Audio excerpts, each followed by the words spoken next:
पूर्व विदेश मंत्री और बीजेपी की वरिष्ठ नेत्री स्वर्गीय सुषमा स्वराज की 74वीं जयंती आरके पुरम जीवनदीप कुष्ठ आश्रम में मनाई गई।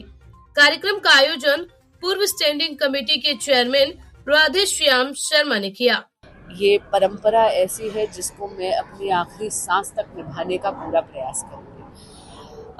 ये परंपरा माँ ने 1996 में शुरू करी थी, जब वो कुष्ठाश्रम में आकर अपना जन्मदिन मनाती थी। अब 2026 हो गया है, 30 साल हो गए हैं। यहाँ पर मेरा एक व्यक्तिगत रिश्ता बन गया है कुष्ठाश्रम के यहाँ के रहने वाले सभी बाशिंदों के साथ, मेरा परिवार ही है। और मैं बहुत धन्यवाद देती हूँ राधेश्याम अंकल जी का, अनिल भाई साहब का और यहाँ पर उपस्थित एक एक कार्यकर्ता का, कि वो इस कार्यक्रम को राजनीतिक स्वरूप ना देके एक व्यक्तिगत स्वरूप देते हैं। सब जानते हैं कि दिसंबर में कृष्ण पापा को भी चुरा कर ले गए, तो ये वाला जन्मदिन शायद वर्षों बाद एक ऐसा जन्मदिन है जो शायद सुषमा और स्वराज एक साथ मना रहे हैं। इसलिए आज इस दिन में एक संतोष की भावना भी है, एक खलिश भी महसूस हो रही है। लेकिन जब भी कुष्ठाश्रम आती हूँ तो यहाँ जो माताओं बहनों का स्नेह मिलता है, आशीर्वाद मिलता है, उससे कहीं ना कहीं वही वात्सल्य की अनुभूति होती है जो माँ से प्राप्त होती थी। मैंने कहा कि ये कार्यक्रम हम सब लोगों की भावनाओं के साथ जुड़ा हुआ है। ये कार्यक्रम ना होकर ये हमारी भावनाओं का एक स्वरूप है जिसमें हम सब लोग मिलकर इसको करते हैं। हमारे यहाँ के वरिष्ठ नेता राधेश्याम जी इसको इनिशिएटिव लेते हैं शुरू से। आदरणीय जब सुषमा जी अभी तो स्वर्ग से आशीर्वाद दे रही है, जब यहाँ थे जब भी लेते थे, और मुझे बड़ी खुशी है कि आज उनके आशीर्वाद से और भगवान की कृपा से हमारी छोटी बहन यहाँ से सांसद बनी है। उन्हीं के स्वरूप से काम कर रही हैं, लोगों के सुख दुख में शामिल होती हैं, और जितना काम शायद दीदी ने किया होगा, मुझे पूरी उम्मीद है उस काम को आगे बढ़ाएंगी और बहुत आगे तक इस काम को लेकर जाएंगी। मैं इन्हीं शब्दों के साथ आज स्वर्ग में बैठी दीदी को अपनी तरफ से नमस्ते करता हूँ। बता दें कि आरके पुरम के इस कुष्ठ आश्रम से सुषमा स्वराज का पुराना नाता रहा है। 1996 में सुषमा स्वराज यहाँ पहली बार आई और यहाँ आकर उन्होंने अपना जन्मदिन मनाया था। इसके बाद से ये सिलसिला लगातार जारी रहा।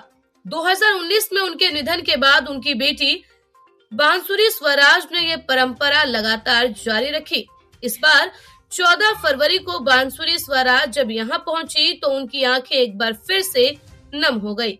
मौके पे सर आरके पुरम का सौभाग्य है कि 30 साल के जब से 30 साल हो गए, 30 साल से कुष्ठ आश्रम के अंदर और हमारे ब्लाइंड स्कूल के अंदर आज मनीष जी ने यह कार्यक्रम रखा है। बहुत अच्छी बात है कि अपने सीनियर लीडरों को हम याद कर रहे हैं और हम बहुत बहुत धन्यवाद करते हैं अपनी संसद जी का, बांसुरी स्वराज जी का, जिन्होंने आकर अपने कुष्ठ आश्रम के अंदर जब से सुषमा स्वराज जी नहीं थी 6 साल से उन्होंने उसी चीज को आगे बढ़ा के रखा। इससे पता चलता है कि संस्कार क्या होते हैं परिवार के। तो मैं तो हम सब भाग्यशाली है आरके पुरम विधानसभा, जिससे कि हमारे विधायक माननीय अनिल शर्मा जी के माध्यम से आरके पुरम के अंदर जब भी कोई भी कार्यक्रम होता है उसके अंदर हम बांसुरी स्वराज जी को जरूर बुलाते हैं। और उससे पहले जब भी सुषमा स्वराज जी थी तो उनकी यादें और उनके काम को शायद ही मुझे लगता है देश क्या विदेश में भी नहीं कोई भूल सकता।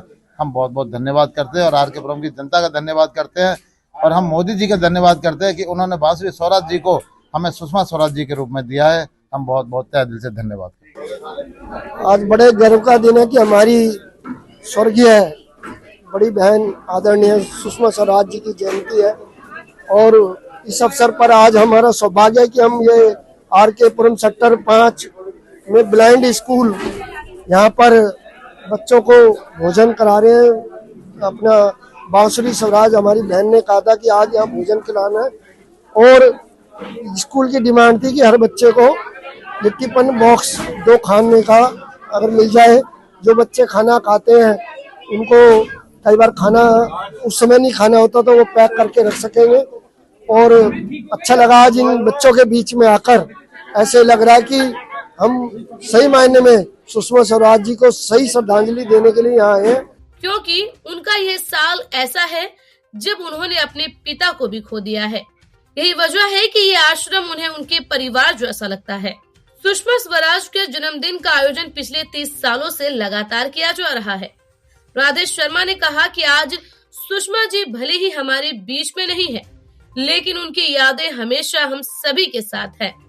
बीते 30 सालों में इस कार्यक्रम की परंपरा रही है कि कुछ आश्रम के सभी परिवार को उनकी जरूरत की चीज इस बार उन्हें सुषमा स्वराज के जन्मदिन पर अनाज के साथ साथ मिक्सर उपहार में दिया गया। देखिए 96 में सुषमा जी यहाँ से सांसद बनी थी और 96 से लेके 2019 तक, जब तक वो हमारे बीच में रही, वो प्रति वर्ष, चाहे वो देश में किसी भी राज्य में रही हो, लेकिन अपना जन्मदिन उन्होंने यहाँ अपने इन कुष्ठ भाइयों के बीच में ही आके मनाया।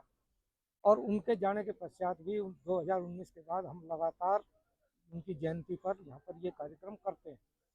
और 1996 में जब उन्होंने ये कार्यक्रम शुरू किया तो उन्होंने कहते थे मेरे को कि राधेश्याम आप जाओ बस्ती में और उन लोगों से पूछो उनको किस चीज़ की आवश्यकता है। ये नहीं कि हम अपनी मर्जी से कोई उपहार उनको दे दें, जिस चीज़ की उनको आवश्यकता हो। तो मुझे खुशी ये है कि आज मैं दावे से कह सकता हूँ कि इस कुछ परिवार जितने भी यहाँ रहते हैं उनके घर में किचन से लेके घर में शायद ही कोई ऐसी आइटम बची होगी जो अब तक हम ना दे चुके हों। विदेश मंत्री बहन स्वर्गीय सुषमा स्वराज जी की जन्म जयंती के अवसर पर आज ब्लाइंड स्कूल के अंदर बच्चों को टिफिन वितरण, भोजन की व्यवस्था कराकर और बच्चों के लिए जो पर्याप्त मात्रा में जो भी उनकी ज़रूरत थी उन तक वो वस्तु पहुंचाने का काम हमारे पूर्व पार्षद भाई मनीष अग्रवाल जी ने किया। उससे पहले हमारे कुष्ठ आश्रम में हर वर्ष की भांति जो पिछले 30 साल से चल रहा है भंडारे का प्रोग्राम, चिकित्सा का प्रोग्राम और उनके लिए जो उनके घर में राशन की व्यवस्था उसको कराना और मिक्सी ग्राइंडर और अन्य वस्तुओं को भी उनको दिया गया है जिनसे उनका जीवन यापन अच्छे से चल सके। और बहन बांसुरी स्वराज हर वर्ष की बात यहाँ पर आती है क्योंकि उनकी यादें जुड़ी हुई हैं माननीय स्वर्गीय सुषमा स्वराज की, क्योंकि वो हर वर्ष चाहे कहीं विदेश में हो चाहे देश के किसी कोने में हो हमारी कोडी कैंप बस्ती में आके अपना जन्मदिन मनाती थी। इस वर्ष भी वो जो चलता रहा उसी प्रकार 30 वर्षों से कार्य लगातार चलता। और आखिर में परंपरागत तरीके से स्वादिष्ट भोजन सभी को खिलाया गया। वसंत विहार से पूर्व निगम पार्षद मनीष अग्रवाल ने भी सुषमा स्वराज जी के जन्मदिन का कार्यक्रम ब्लाइंड स्कूल में रखा था। सैकड़ों दिव्यांग बच्चों को सुषमा जी के जन्मदिन के मौके पर टिफिन उपहार में दिया गया और यहाँ भी सभी बच्चों के लिए स्वादिष्ट भोजन का इंतजाम किया गया था।